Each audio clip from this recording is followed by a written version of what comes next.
Hello students, स्वागत है आप सभी लोगों का फ्रीक्वेंसी कैरियर इंस्टीट्यूट के हमारे इस नए वीडियो में।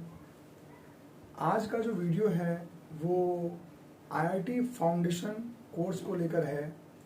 जो 9th और 10th क्लास के स्टूडेंट होते हैं जिन्होंने आईआईटी में या मेडिकल में जाने का पहले से सोच रखा है, उन्हें एक लेवल अप तैयारी करनी होती है, जिससे कि वो जब 11th-12th में आए तो वहाँ की बहुत बेसिक्स बातें उन्हें पहले से आती हो।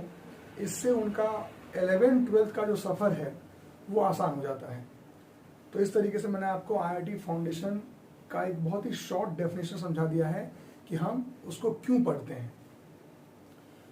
तो हमारे कोचिंग पर ये कोर्स 2 दिन पहले से चालू हो चुका है, तो उसी से रिलेटेड एक छोटा सा वीडियो क्लिप मैं आज लेके आया हूँ आप लोगों के लिए, जिसमें हम लोग वेक्टर्स के बारे में बात करेंगे और वेक्टर्स से कैसे फिजिक्स को आसान बनाया जाता है और कई टफ क्वेश्चंस को सिंपल तरीके से वेक्टर कैसे आपको सॉल्व करके देता है, ये हम आज सीखेंगे। तो वेक्टर्स का रिजल्टेंट हमारा आज का टॉपिक होगा कि किसी भी वेक्टर का हम रिजल्टेंट कैसे निकाल सकते हैं। ठीक है, तो जो लोग ये वीडियो पहली बार देख रहे हैं उन्हें शायद थोड़ा सा अलग लगे कि रिजल्टेंट सर क्या बोल रहे हैं या वेक्टर्स सर क्या बोल रहे हैं। तो उनके लिए भी मैं बहुत ही बेसिक से चालू कर रहा हूं कि रिजल्टेंट कैसे आप समझ सकते हैं। जैसे देखिए, टॉपिक है हमारा आज का रिजल्टेंट ऑफ वेक्टर्स। तो सपोज यहां पर एक पॉइंट है, इस पॉइंट पर एक फोर्स 10 न्यूटन का राइट डायरेक्शन में लग रहा है।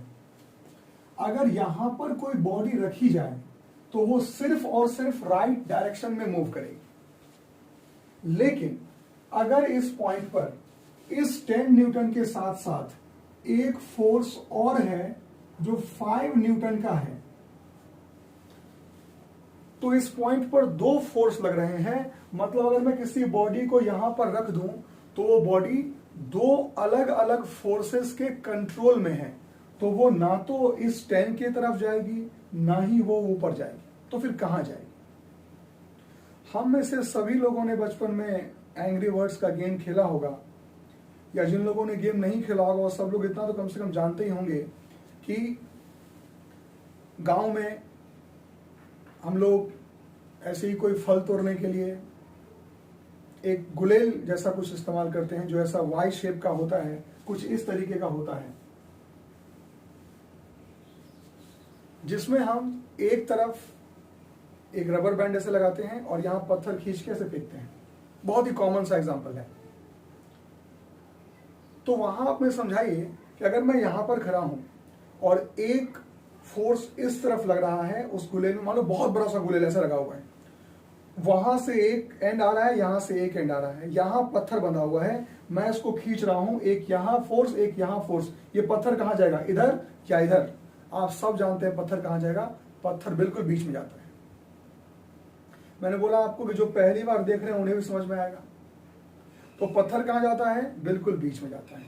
लेकिन अगर आप लॉजिकली सोचो तो वो जो गुलेल ऐसा था उसमें इधर वाला जो पार्ट है उसका, वो इस पत्थर को इधर ले जाना चाहता है और इधर वाला हिस्सा उसको इधर ले जाना चाहता है। लेकिन चूंकि दोनों बराबर थे तो ये जो पत्थर है उसने इसकी बात भी मानी और इसकी बात भी मानी और बिल्कुल बीचों बीच चला गया। तो इससे मुझे लगता है कि अगर किसी भी पॉइंट पर 2 फोर्सेस काम कर रहे हो तो उसका जो रिजल्टेंट फोर्स है, नेट फोर्स है, वो उन दोनों के सम के बराबर जाता है। उसको सम करते हैं, वेक्टर सम बोलते हैं उसको, और वो कहा जाता है, बीच में जाता है। इसका एक और एग्जाम्पल, जैसे मान लीजिए कि आपका कोई दोस्त है जो आपको महीने में 15 दिन pizza burger cold drink party वार्टी देता है। आपका एक और दोस्त है जो भी आपको महीने में 15 दिन ही, अगले 15 दिन पार्टी पिज्जा बर्गर सब कुछ।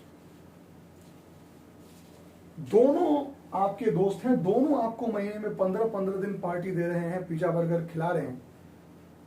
अगर कल को आपको उनकी बात माननी हो तो आप किन की बात मानोगे, इसकी मानोगे कि उसकी मानोगे कि दोनों की मानोगे, कि दोनों की बराबर बराबर मानोगे। सर बोलोगे सर दोनों ने बराबर बराबर जो है खर्चा किया है मेरे ऊपर, तो ऑफकोर्स हम दोनों को बराबर ही महत्व देंगे और इन दोनों की बात मानते हुए आप एग्जैक्टली बीच में जाओगे।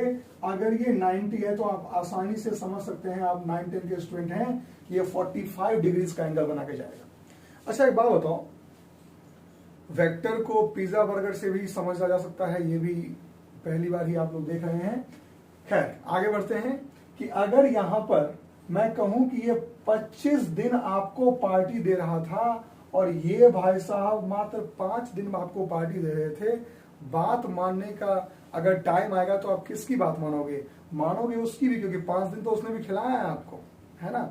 लेकिन ज्यादा किसने खिलाया, 25 वाले ने। तो आपका जो झुकाव होगा वो ज्यादा किसकी तरफ होगा, तो आंसर है कि 25 डेज वाले की तरफ आप ज्यादा बेंड करोगे। यही फिजिक्स है सर, ऐसे ही पढ़ाते हैं हम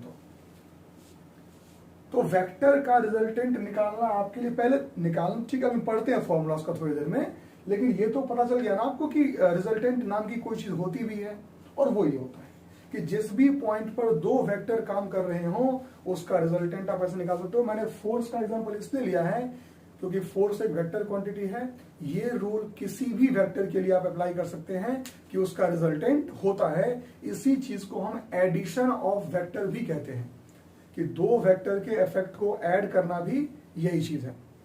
तो हम सभी लोगों को जिज्ञासा होगी कि अरे सर यहां अगर 10 लग रहा है, यहां अगर 5 लग रहा है, तो ये जो आपने बोला कि ये फोर्स बीच में जाएगा सर, वो तो पता है सर कि बीच में जाएगा, लेकिन बीच में जाएगा तो कितने से जाएगा, 10 से जाएगा, ये कि 5 से जाएगा, कि 10 और 5 15 से जाएगा, या सर और कोई वैल्यू जाएगा। तो ये जो वैल्यू है ना, इस वैल्यू को निकालने के लिए हम एक नया फॉर्मूला सीखते हैं, उसको बोलते हैं मैग्नीट्यूड ऑफ रिजल्टेंट।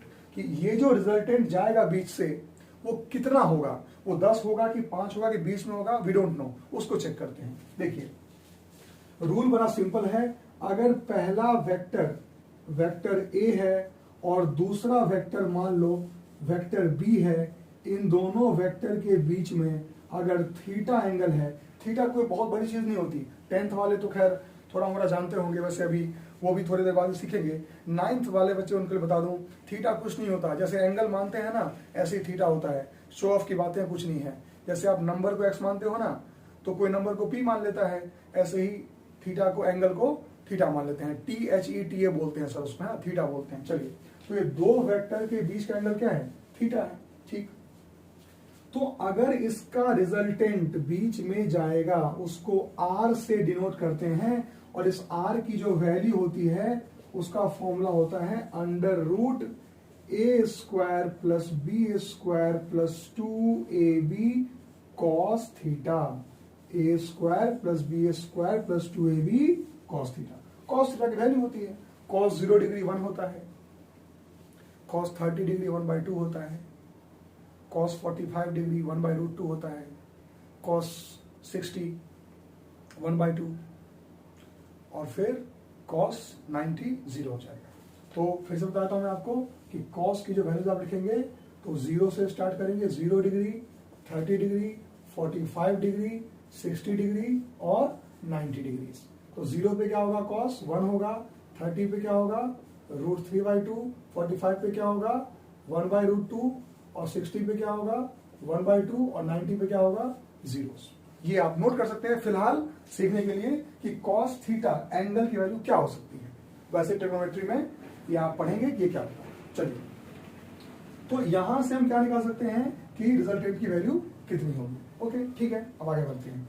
ये तो ठीक है, आपने वैल्यू निकाल ली, लेकिन ये भी लोगों के मन में होगा कि सर ये जो आपने कहा कि सर ये इधर ज्यादा झुका हुआ है, उधर कम झुका हुआ है, तो ये कितना झुका हुआ है ये कैसे निकालेंगे, ये किसके पास झुका हुआ है ये कैसे निकालेंगे। उसके लिए बोलते हैं सर हम डायरेक्शन ऑफ रिजल्टेंट। क्या बोलते हैं, डायरेक्शन ऑफ रिजल्टेंट, की रिजल्टेंट कहां पर होगा। तो ये जो फॉर्मूला आपने देखा है, ये फॉर्मूला किसके लिए है, मैग्नीट्यूड ऑफ रिजल्टेंट। किसके लिए है, मैग्नीट्यूड ऑफ रिजल्टेंट के लिए। अब हम क्या निकालेंगे, डायरेक्शन ऑफ रिजल्टेंट। तो डायरेक्शन ऑफ रिजल्टेंट का फॉर्मूला क्या होता है आप नोट कर लेंगे। अगर मैं यहां पर इस एंगल को अल्फा बोल दूं, अल्फा एक सिंबल है, फिर से बताऊंगा अल्फा क्यों लिया है, क्योंकि इन दोनों वेक्टर्स के बीच का एंगल क्या होता है थीटा। जैसे देखिए यहां पर ए और बी के बीच का एंगल थीटा है ना, तो रिजल्टेंट जो ए से एंगल बनाएगा उसको हम अल्फा बोल देते हैं। तो इसका डायरेक्शन का फॉर्मूला होता है tan alpha is equals to b sine theta upon a plus b cos theta. ये tan साइन कॉस ये सभी ट्रिग्नोमेट्री के लेक्चर्स हैं और टॉपिक्स हैं, तो ये आप यहां से सीख सकते हैं। ठीक है, चलिए इसके आगे हम बढ़ते हैं। तो इस पर आप कई ऐसे फॉर्मूले बना सकते हो और कई क्वेश्चंस इस पे हम कर सकते हैं। तो इस पर वन बाय वन हम क्वेश्चन डिस्कस करना चालू करते हैं। तो हमारा पहला क्वेश्चन इस पर है, बहुत ही बेसिक क्वेश्चन कराता हूं ताकि आप इसको सीख पाएं कि कैसे हम रिजल्टेंट निकालते हैं। तो मान लीजिए कि यहां पर एक फोर्स लग रहा था 10 न्यूटन का, ठीक है, और दूसरा फोर्स लग रहा था वो भी 10 न्यूटन का लग रहा था। इजी लिया ताकि आपको समझ में आए। ठीक है, यहां पर एक साइन थीटा की बात हो रही है, तो मैं आपको साइन थीटा का फॉर्मूला लिख देता हूं यहां पर, ताकि फिलहाल 9th वाले बच्चों को दिक्कत ना आए। वैसे हमने मैथमेटिकल टूल्स में कोचिंग पे ऑलरेडी पढ़ रखा हुआ है। चलिए तो देखिए साइन की अगर मैं बात करूं तो ये इसका अपोजिट कर दीजिए, यहाँ 0 होता है, यहाँ 1/2 कर देंगे, यहाँ 1/√2 कर देंगे, ये √3/2 हो जाएगा और ये 1 हो जाएगा। ठीक है, तो आपको सिर्फ इतना ही काम पड़ेगा। बाकी tan का फॉर्मूला क्या होता है sign theta upon cos theta, तो वो भी हम निकाल सकते हैं। चलिए अब देखते हैं। तो इन दोनों वेक्टर्स का, दोनों फोर्सेस का रिजल्टेंट तो आपको इतना तो पता है कि जाएगा बीच में ही, इतना तो पता चल चुका है आपको। अगर ये बीच में ही जाएगा तो आप बताइए कि यहां पर r का फॉर्मूला क्या होगा। तो अंडर रूट, इसको हम a मान लेते हैं, इसको b मान लेते हैं। ठीक है ना, चलिए बताइए फॉर्मूला क्या हो जाएगा, under root a square plus b square plus 2ab cos theta. और देखिए मैं बता देता हूं, जिन लोगों को tan का रिलेशन नहीं पता कि tan थीटा क्या होता है, cos थीटा sin थीटा क्या होता है, एक टेबल नेट से डाउनलोड कर लो। कोई बहुत बड़ी चीज नहीं है यार कि मैं आपको बताऊं तभी आपको आएगा। मुझे 8th क्लास में ट्रिग्नोमेट्री पता था कि क्या होता है। तो अगर आप एक चीज कोई ऊपर लेवल का सीखते हैं तो ये कोई क्राइम नहीं है, आप आगे ही बढ़ेंगे। मैंने एक बार इस क्लास में शेयर भी किया था, बच्चों से पूछा भी था कि क्या 5 घंटे में 200 किलोमीटर चलना पॉसिबल है, तो बच्चों ने कहा कि सर यस पॉसिबल है। फिर मैंने पूछा कि बेटा 2 घंटे में 200 किलोमीटर चलना पॉसिबल है क्या, तो कुछ बच्चे रुक गए, उन्होंने बोला कि सर शायद पॉसिबल है नहीं। बोला सर किस चीज से ट्रेवल करना, मैंने कहा वो मुझे नहीं पता। Is it possible to cover 200 kilometre in 2 hours, तो फिर बच्चों ने कहा सर यस पॉसिबल। मैंने कहा बेटा आधे घंटे में 200 किलोमीटर ट्रेवल करना पॉसिबल है क्या, बच्चों ने बोला कि sir yes it is possible. मैंने कहा 1 मिनट में 200 किलोमीटर ट्रेवल करना पॉसिबल है क्या। तो चूंकि मैंने सोर्सेज और व्हीकल का नाम नहीं बताया था तो बच्चों ने वहां भी हाँ कहा। जब मैंने फाइनली पूछा कि 1 सेकेंड में 200 किलोमीटर ट्रेवल करना पॉसिबल है क्या, आप विश्वास मानो के सामने जो बच्चे बैठे थे उन्होंने कहा कि यस सर पॉसिबल है। सच्चाई है कि हाँ 1 सेकेंड में भी 200 किलोमीटर ट्रेवल करना पॉसिबल है। लाइट तो ये काम 200 किलोमीटर ज्यादा, मैं कहता हूं कि तो बहुत 3 × 10⁸ मीटर पर चल जाती है 1 सेकेंड के अंदर। तो 200 किलोमीटर 1 घंटे में ट्रेवल करना पॉसिबल है, लेकिन कंफर्टेबल क्या है कि 5 घंटे में 200 किलोमीटर चल जाए। मैं इसलिए कहता हूं अगर आपको ये vector, trigonometry, differentiation, integration, limits, इसका बेसिक्स पता हो तो आप 11th 12th में जब कदम रखोगे तो आपके लिए वो वही कहानी हो जाएगी कि आपके पास 5 घंटे होंगे 200 किलोमीटर ट्रेवल करने के लिए। और अगर आप डायरेक्ट 11th 12th में पहुंचते हो जब आपको ये सब कुछ भी नहीं आता, तो शायद आपके लिए वो एक प्रॉब्लम हो जाएगी कि आपको 15 मिनट में 200 किलोमीटर कवर करना है। तो मेरा सवाल क्या है फिर से कि क्या ये पॉसिबल नहीं है कि बच्चा 11th क्लास में एंटर करे और वहीं से सब कुछ पढ़ना चालू करे और इंजीनियरिंग एग्जाम, मेडिकल एग्जाम निकाल ले। Yes it is possible. आधे सेकंड में भी 200 किलोमीटर कर सकते हो आप, लेकिन ट्रबल होगा ना, तो खुद ही बदल जाओ ना पहले कि बाद में टाइम ना बदले आपको। तो इसीलिए मैं IIT फाउंडेशन का कोर्स आज फ्रीक्वेंसी कैरियर इंस्टीट्यूट पर लेकर आया हूं। और बच्चे वहाँ पढ़ भी रहे हैं। मुझे बहुत खुशी हुई कि जब 8th क्लास से 9th में आने वाला स्टूडेंट जब ये वेक्टर सॉल्व कर रहा है, भले ही वो बच्चा 8th क्लास में क्या पढ़ा नहीं पढ़ा मुझे उतना आइडिया नहीं, लेकिन जो मैंने उसको समझाया तो वो सॉल्व कर रहा है। बहुत खुशी मिलती है कि यार एक 9th क्लास का स्टूडेंट वेक्टर सॉल्व कर रहा है, आज बहुत अच्छा होता है देख के। तो जरूर आगे कुछ बहुत बड़ा करने वाला है। चलिए, तो इसमें जब हम आर की वैल्यू निकालेंगे तो क्या होगा, इसका हम अंडर रूट करेंगे। ए की वैल्यू कितनी है, टेन स्क्वायर, और चूंकि ये एंगल यहाँ पर 90 है तो आप यहाँ क्या लिखेंगे, 2ab cos 90।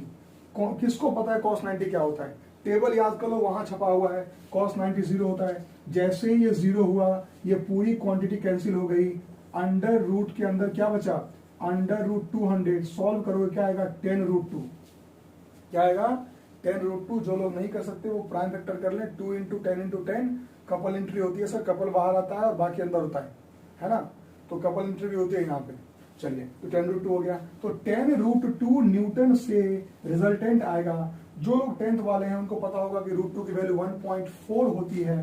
तो उसको अगर मैं रफली इसको बताऊं तो आपका आंसर अप्रोक्सीमेटली 14 न्यूटन आएगा। अच्छा सर, मतलब ये 10 और 10 अगर बिल्कुल ऐसे काम करेंगे तो यहाँ पर 14 न्यूटन से जाएगा। एक फीलिंग आई ना कि रिजल्टेंट 14 से जा रहा है, जो कितनी अच्छी बात है। अब आगे तो ये चलो आपको तो पता है ना कि यहाँ पर एंगल कितना होने वाला है, बिल्कुल बराबर है तो बिल्कुल 20 जाएगा, 45 का कैलकुलेट कर लेते हैं। एंगल का फॉर्मूला यहाँ पर है tan alpha, this is alpha. tan alpha क्या होता है, b साइन थीटा। b की वैल्यू कितनी, 10। साइन थीटा क्या होगा, थीटा 90 था सर, दोनों वेक्टर्स के बीच का एंगल क्या था, 90 upon a plus b cos theta. a 10 है और b कितना है, 10, और cos थीटा क्या है, cos 90। तो यहां आप क्या देखेंगे कि tan अल्फा कितना हो गया, 10 तो 10, साइन 90 कितना होता है चेक कर लो, साइन 91 होता है। तो ये क्या हो गया, ऊपर सिर्फ 10, नीचे 10 लिखा, cos 90 जीरो, टर्म खत्म, 10 अपॉन 10 क्या 1 आ गया। tan alpha is equals to 1 आया।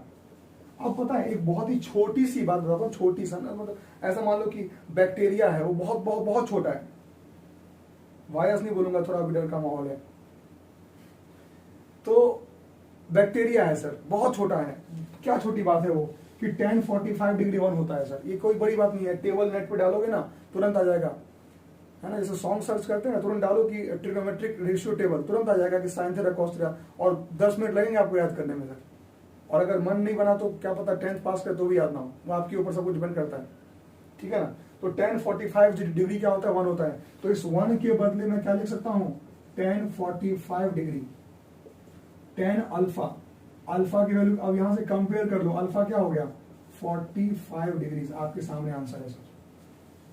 तो 45 डिग्री पर जाएगा और कितने से जाएगा, 14 न्यूटन से जाएगा। तो इसी तरीके से वेक्टर को ऐड करना होता है, कोई बहुत बड़ी बात नहीं है। ये हमने वेक्टर को यहाँ पर ऐड कर लिया। अब वेक्टर को ऐड करने के बाद इसमें हम कुछ छोटी मोटी बातों को सीखते हैं। इस फॉर्मूले से हम इसको थोड़ा और एक्सपेंड करते हैं। बताइए, रिजल्टेंट ऑफ वेक्टर का फॉर्मूला क्या होता है, तो आंसर है r equals to under root a square plus b square plus 2ab cos theta. फिर से बोलो, r का फॉर्मूला क्या होता है, r equals to under root a square b square 2ab cos theta. A square b square 2ab cos theta. अरे तुरंत याद आएगा, तुम बोल के देखो तो एक बार, है ना। हम सिर्फ सुनते हैं और लिख लेते हैं, बोल के देखोगे तो ऐसे ही याद हो जाएगा। चलो कुछ बातें मैं आपको और सिखाता हूँ इसमें। रिजल्टेंट का फॉर्मूला क्या होता है, फिर से लिखते हैं sir, r is equals to under root a square b square 2ab cos theta. अच्छा ठीक है, थोड़ा और आगे चलते हैं। आप बताइए, अगर मैं यहाँ पर इसका पहला केस समझाता हूं, अगर थीटा की वैल्यू 0 डिग्री हो गई, मतलब ए वेक्टर इस लाइन पर है और वो जो बी वहां घूम रहा था, आज वो भी इसी लाइन पर आ गया, दोनों दोस्त बन गए, थीटा 0 हो गया दोनों के बीच, ठीक है। तो जैसे ही थीटा दोनों के बीच 0 हो गया, आप तो रिजल्टेंट का फॉर्मूला क्या लगाएंगे, under root a square plus b square plus 2ab cos theta के बदले क्या लिखेंगे, 0 डिग्री। cos 0 क्या होता है, 1 होता है। तो इसको थोड़ा और सॉल्व कर लेते हैं। बताइए क्या होगा, ये a square plus b square 2ab cos 0 चूंकि 1 होता है तो यहाँ सिर्फ 2a बचेगा। और मुझे लगता है कि 7 क्लास के बच्चे को भी पता होता है कि किसका फॉर्मूला है, ये a plus b whole square का फॉर्मूला है, ऊपर रूट है, रूट ने स्क्वायर को टाटा बाय बाय बोल दिया। रिजल्टेंट का फॉर्मूला क्या आ गया, a प्लस बी। फीलिंग भी आती है सर, फीलिंग क्या आती है कि अगर a की वैल्यू 10 है और b की वैल्यू 4 है, अगर a कह रहा है 10 से वहां चलो, b कह रहा है 4 से वहां चलो, दोनों दोस्त है 14 से बढ़िया मगन होके चले जाएंगे, ऐसा आपका आंसर आ जाएगा 14। तो दोनों एक ही लाइन पे है ना, इसमें कुछ सोचना है क्या आपको? अरे क्यों सोच रहे हो इतना, दिमाग को उतना लोड मत दो, लेट लाइफ गो इजी। तो 10 और 4 कितना हो गया, 14 हो गया, यही वेक्टर है। अच्छा सर ये वेक्टर है, तो हमें तो टफ लगा, देखो कितना आसान हो गया, 10 प्लस 4 14। सब केस नंबर 2 कि अगर थीटा 90 डिग्री हो जाए, अगर थीटा क्या हो जाए 90 डिग्री, तो देखो ये हो गया वेक्टर ए और ये क्या हो गया वेक्टर बी, दोनों के बीच का क्या एंगल है 90। फॉर्मूला पुट करते हैं, आर का फॉर्मूला क्या होता है, under root a square plus b square plus 2ab cos theta. मतलब ये कि जब आप इसका वैल्यू पुट करेंगे तो आपको साफ साफ दिख रहा होगा कि 2ab cos थीटा के बदले जैसे ही आपने cos 90 लिखा, तुरंत cos 90 आपको बोलेगा अरे मैं तो 0 को मुझे क्यों लिख रहे हो भाई, इसने 0 ये तो गया ही गया, इसको भी ले गया, हम तो डूबेंगे सर, तुमको भी ले डूबेंगे, यही बात हो गई यहाँ पे। तो क्या देखा आपने कि cos 90 खुद भी गया और 2ab को भी लेके चला गया। जैसे ही 2ab को लेके गया तो अंदर क्या बचा, यही दो करण अर्जुन अंदर बच गए, कौन, ए स्क्वायर प्लस बी स्क्वायर। यही होता है आपका रिजल्टेंट का फॉर्मूला जब आप थीटा को 90 कर देते हो। अब बचा हमारा तीसरा केस। तीसरा केस क्या है कि जब थीटा की वैल्यू कितनी हो जाए 180 डिग्री। अच्छा 180 डिग्री का मतलब आप थोड़ा बता सकते हैं मुझे कि कैसे वो काम करेगा, कि दो वेक्टर्स के बीच का एंगल 180 का पता मतलब क्या होता है, उल्टा होना, एक इधर तो एक इधर। देखो ना जैसे कि मान लो मैं समझाता हूं आपको एग्जांपल, देखिए ये एक वेक्टर था, ये दूसरा वेक्टर था, ये अभी दोनों साथ में है, 0 डिग्री का एंगल है, ये एंगल उठना शुरू हुआ 90 डिग्री का एंगल दोनों वेक्टर के बीच में, और ये दूर जाते जाते जाते जाते यहां पहुंच गया, 180 डिग्री का एंगल हो गया। ठीक ठीक ठीक ठीक, आगे चलते हैं। एंगल बिटवीन द वेक्टर्स भी मैंने पढ़ाया हुआ है पहले, बट अभी उसका आपको बस एंगल मिल जाता है तो आपको आंसर निकालना है बस, तो उसके लिए आप परेशान मत होइए। Now we are talking about when theta is equals to 180 degrees. तो केस नंबर 3 है, मतलब वेक्टर ए तो इधर जा रहा होगा, वेक्टर बी इधर जा रहा होगा, इन दोनों के सुर जो है मिल नहीं रहे। तो आपका सुर जा रहा है 10 से यहाँ पे, आपके किसी दोस्त का जा रहा है 4 यहाँ पे, बात किसकी मानी जाएगी, उसकी मानी जाएगी, लेकिन आपका भी तो वैल्यू वहां होगा ना कुछ 10 माइनस 4 6 से उधर जाएंगे। बिल्कुल प्रैक्टिकल एग्जांपल है सर, तो आपको आंसर तो पहले से पता है, लेकिन फिर मैं प्रूफ कर देता हूं। देखते हैं रिजल्टेंट का फॉर्मूला क्या हो जाएगा, under root a square plus b square plus 2ab cos theta के बदले 180 डालोगे, cos 180 बता दो चुपके से क्या होता है, -1। क्या होता है, -1। इसको सीख के पॉकेट में रख लो, हमें जब भी बोलो निकाल के दे देना मुझे। बताइए cos 180 क्या होता है, -1। cos 90 क्या होता है, 0। cos 0 क्या होता है, 1। sin 90 क्या होता है, 1। sin 0 क्या होता है, 0। sin 60 क्या होता है, √3/2।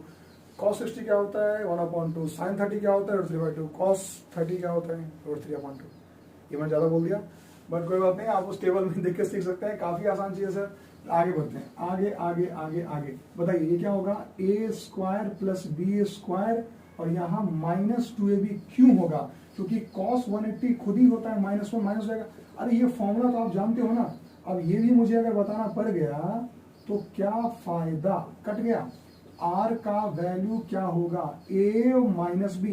फील भी होता है कि दो वेक्टर अगर पूरी तरह अपोजिट हो सकते हैं तो माइनस जाएगा। अब बताओ, मैं आपको ना जीवन का एक बहुत ही सिंप्लीफाइड रिजल्ट बताता हूं, उससे कभी नहीं भूलोगे। ठीक, देखो, दो दोस्त थे सर, दो दोस्त थे, एक 10 था, एक 10 था, दोनों में 10 पोटेंशियल था काम करने का, 10 तरीके मालूम थे, जो आप मान लो 10 एनर्जी थी काम करने की दोनों के अंदर, दोनों के अंदर 10 एनर्जी थी काम करने की। एक दोस्त 10 था, दूसरे दोस्त की वैल्यू भी 10 थी। अगर दोनों एक साथ काम करेंगे तो 20 से काम कर पाएंगे, दुनिया में तहलका मचा देंगे, पूरा ग्रोथ कर देंगे, डेवलपमेंट सब कर देंगे। दोनों एक साथ जा रहे हैं जी, है ना, दोनों एक साथ, दोनों अपना मैक्सिमम दे देंगे, इससे ज्यादा उनकी औकात नहीं, वही दे सकते हैं। 10-10 कितना हो गया, 20 हो गया। अब सुनो, अगर ये दोनों में थोड़ा सा मनमुटाव आ गया कि नहीं यार मैं कैसे, तुम उधर, मैंने क्या होगा, तो एक जो है वो 10 से यहां जाएगा, दूसरा 10 से यहां जाएगा। आपने इसका वैल्यू निकाला है ना, मुझे दोबारा क्यों बुलवा रहे हो आप, बताइए आंसर क्या होगा, 14 न्यूटन। बीच से 14 न्यूटन जाएगा, वैल्यू कम हो गई ना। अगर दोनों साथ जाते तो 20 से जाते ना, अभी 14 से जा रहे कि नहीं जा रहे, आपको फर्क समझ में आने आ रहा। अब क्या हुआ, अब दोनों बिल्कुल ही अपोजिट हो गए, दुश्मनी बिल्कुल अपोजिट। एक 10 से यहां जा रहा तो दूसरा 10 से यहां जा रहा। सच्चाई ये कि दोनों आपस में ही कट जाएंगे, कोई कहीं नहीं जाएगा, रिजल्टेंट 0 हो जाएगा सर, सब्ट्रैक्शन। तो आपसे मैं सवाल पूछता हूं, दो वेक्टर मिलके सबसे बड़ा वैल्यू कब दे सकते हैं, जब दोनों एक ही लाइन पे चलें, और दो वेक्टर मिलके सबसे कम रिजल्ट कब दे सकते हैं, जब दोनों ऑपोजिट चलें। दो दोस्त मिलके अगर एक ही तरफ काम कर देना तो सबसे अच्छा काम कर सकते हैं, दोनों उल्टा काम करना शुरू करेंगे ना, एक यहां तो एक यहां, कुछ नहीं कर पाएंगे सर। तो यही है वेक्टर का रिजल्टेंट, की किसी भी वेक्टर का रिजल्टेंट आप कैसे कैलकुलेट कर सकते हैं। ठीक है, अब इस पे कई क्वेश्चंस हैं, मैं आपको इसके प्रैक्टिस क्वेश्चंस देता हूं, आप उन क्वेश्चंस को सॉल्व करेंगे और फिर उसका आंसर आप मुझे बताएंगे। किसी क्वेश्चन में आपको डाउट होता है अगर सॉल्व करते वक्त कि सर इसका आंसर क्या होगा, कैसे सॉल्व करना है, या इसका आंसर सही है कि नहीं, तो आप मुझे कमेंट बॉक्स में बताइए, या फिर मेरा नंबर आपके पास है, आप वहां मेरे से पूछ सकते हैं कि सर इस क्वेश्चन का आंसर मेरे से नहीं आ रहा, तो मैं आपको बता दूंगा। ठीक है, चलिए, तो पहला क्वेश्चन जो मैं आपको प्रैक्टिस के लिए दे रहा हूं, फॉर्मूले आपके पास है, मेरे साथ बोलना एक बार। रिजल्टेंट का फॉर्मूला क्या होता है, √a² + b² + 2ab cos theta. और एंगल ऑफ रिजल्टेंट का फॉर्मूला क्या होता है, tan α = b sin theta / a + b cos theta.